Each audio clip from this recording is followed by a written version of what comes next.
Hey everyone, and welcome to the channel. So today we get to take a look at the 2024 Chevrolet Camaro ZL1. This model is finished off in Summit White, and they have a starting MSRP right around $67,000. So if you are looking for an American muscle car, this Camaro is a great factory option to go with.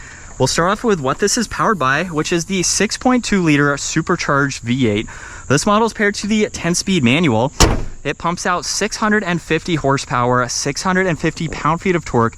Sent to those rear wheels, it will propel this 4,000-pound muscle car from 0 to 60 in as quick as 3.5 seconds, up to its top speed of nearly 200 miles an hour.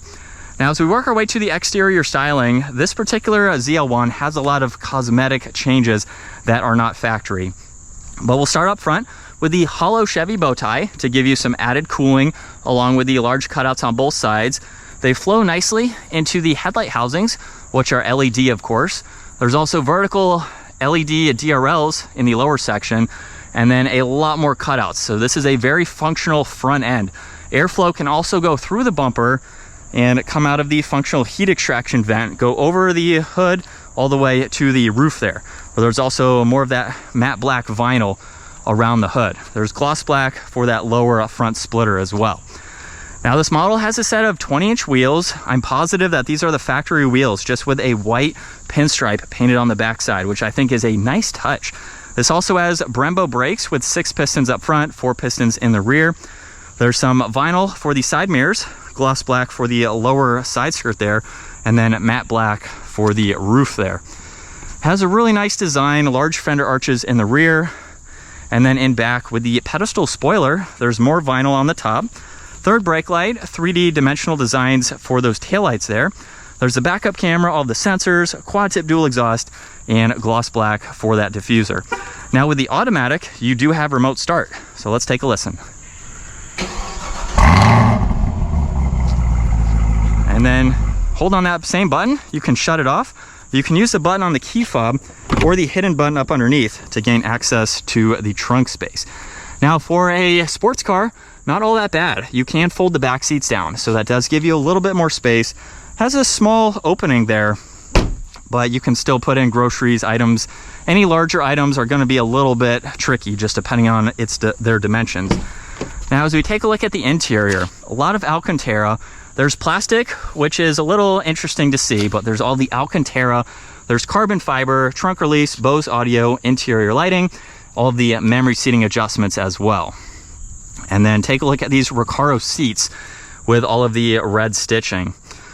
Now, in the back, we do have somewhat of a functional back seat. You're not putting full-size adults like myself in here at 5'10". I could ride around for a few miles or so, but there's wireless charging. You can pull on that tab to fold the entire backrest down.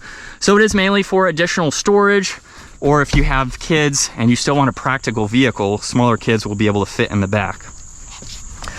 And then this has an Alcantara steering wheel, paddle shifters on the backside. It's got a flat bottom design with all the carbon fiber.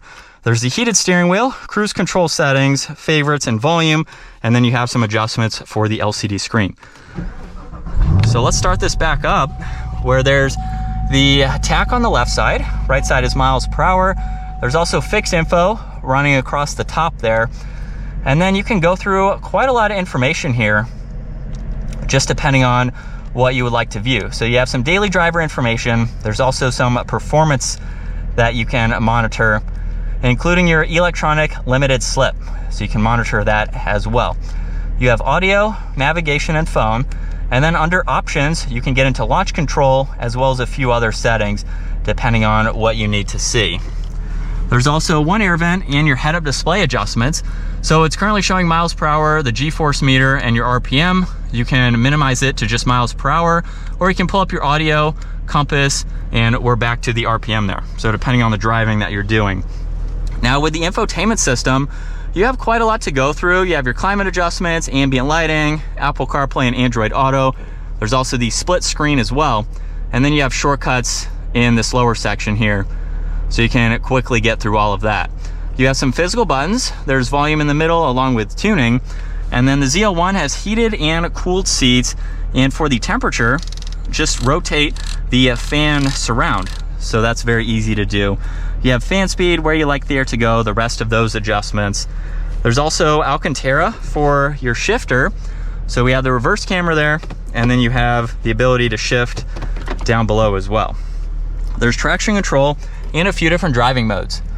So you can put this into one of these four, depending on the driving that you are doing. There's a 12 volt and an e-brake, Chevy with performance on the armrest, where you have a little bit of space. There's also plenty of space in the glove box, alcantara for that airbag cover. And then on the back of the shark fin antenna, there's an additional camera. So if you need a little bit more visibility, you can just flip that up. There's garage door buttons, dome lights up top. And with that camera, it aids in some of this here. So you have some clear visibility over both shoulders. It's not all that bad, but it's definitely nice to have that additional camera system with the shape of this car. And from second gear, here we go.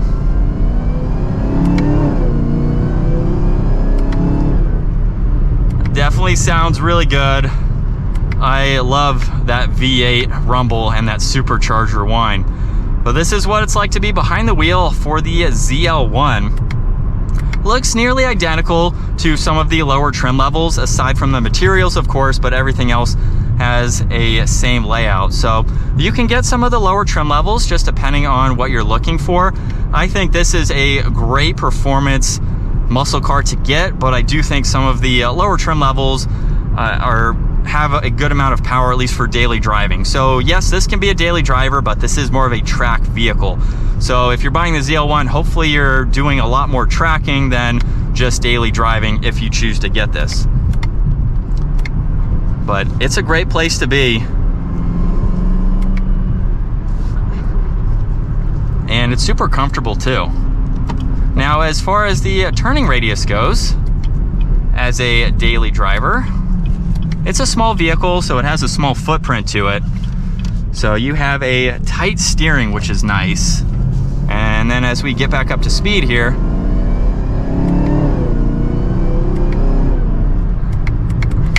we have a lot more potential than what I'm throwing at it today. So this is definitely has a lot more revving it out and just enjoying the performance that this vehicle has. Well, that is going to wrap it up for the last year for the Chevrolet Camaro ZL1. Once again, huge shout out to Carolina Auto Direct for providing this muscle car for me today. Take a look at their website, give this a huge thumbs up if you enjoyed it, and consider smashing that subscribe button so you don't miss out on our daily uploads. I will see you all in the next video.